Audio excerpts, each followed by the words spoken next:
Gary, have you been practicing outside all week in anticipation of the weather? Yeah, we actually plowed the field in an effort to get out there, and unfortunately, it didn't melt. So we did not get out there, but we definitely were planning on it, or attempting to. But we'll be outside tomorrow. Get an opportunity to get outside and get in front of the elements, and we know we're going to have a fun game. They're calling for 40 and rain, so we'll be prepared and ready. How much do you look back on last year's game in preparation of this year? I know that some of the personnel is different, but how much do you lean on last year's game, if at all? I don't think, you look at, you review it, and I think we're different this year than we were last year. I think we're a smarter team. I think we have more experience, and I think we can go into this game feeling a little bit different. But you got to focus on their team this year. So you certainly do the homework from last year, but they look a lot different. They got a bunch of transfers in, that sort of thing. So it's definitely a slightly different team, but they beat you with execution and not necessarily game planning. They just want to do what they do very well, and they're very good at it. You guys have had a lot of Sports Center worthy goals this year. Is it something you kind of give the green light to with these guys to go out there and mix it up and have fun and go behind the back and between the legs? And well, I think for me that's an effort to take your game to the next level. To not just be robots, to be thinkers of the game, and opportunities come up where it's better to pass it behind the back or to get a shot off. You're not going to be able to turn and spin into the defense. So yeah, absolutely. That's all part of the game with us. It's put the ball in the net, get stops down the other end, and do it whatever way we can to have the most success. You talk about all the changes that they have, but one mainstay is the kid from Corning and net, probably one of the best goalies in the country. What do you see from him, and what's the offense going to have to do to be successful come Saturday? We just got to get good quality shots. He's an excellent goalie, and you can't throw easy ones at him. You got to make sure you get good quality opportunities, and that we get lots of them. So that's what we're going to try and do, is get lots of possessions, lots of good quality shots, and really make sure we take advantage of those opportunities when we get them.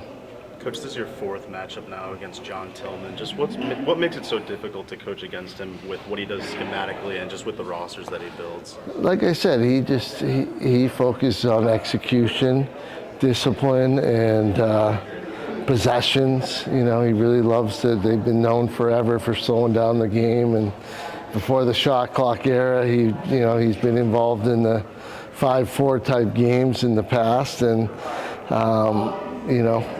he focused on limiting their mistakes, and that makes it tough. So we've done a pretty good job of elevating our game and limiting our mistakes through our first 3 games, and we hope that will continue for Saturday. Is this a game that comes down to patience, being patient and realizing that maybe that first shot's not there, and how do you preach that to this team? I think it's going to be a combination.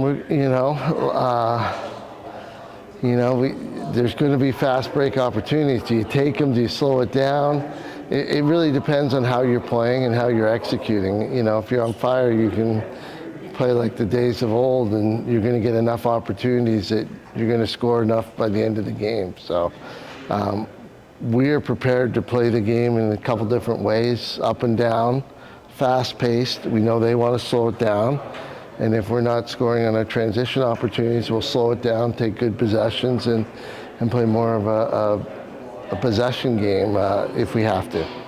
Finn Thompson's had some pretty acrobatic, insane, highlight-worthy finishes. What have you seen in practice from him? Just kind of master and practice those. Well, you see those every once in a while, but I want him to focus on making sure when he's standing in front of the net, no one on him, he puts it away as well. And he's been working on that as well as the highlight goals. So, when you get a wide open shot, you should bury it, and he's had a few where he's missed, and then he's had the highlights. So just looking for some consistency out of him, and I know he's working really hard to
on the field. Do you see that with this team this year, and how they play and how they practice? Well, I think, they've been playing that way so far, but, we had a long conversation today about how do you do that when the pressure's on, and I think Maryland's an opponent that, you're going to feel the pressure. You haven't beaten them since '09, and you want to make sure you feel good about the way you're playing, and we talked a lot about mental preparation and how to step on that field and have the same feeling against them as you do against any other opponent. So we're working on that side of the game, mental toughness, performance, dealing with anxiety, all that good stuff when you get up to play. So hopefully we'll see a good result Saturday.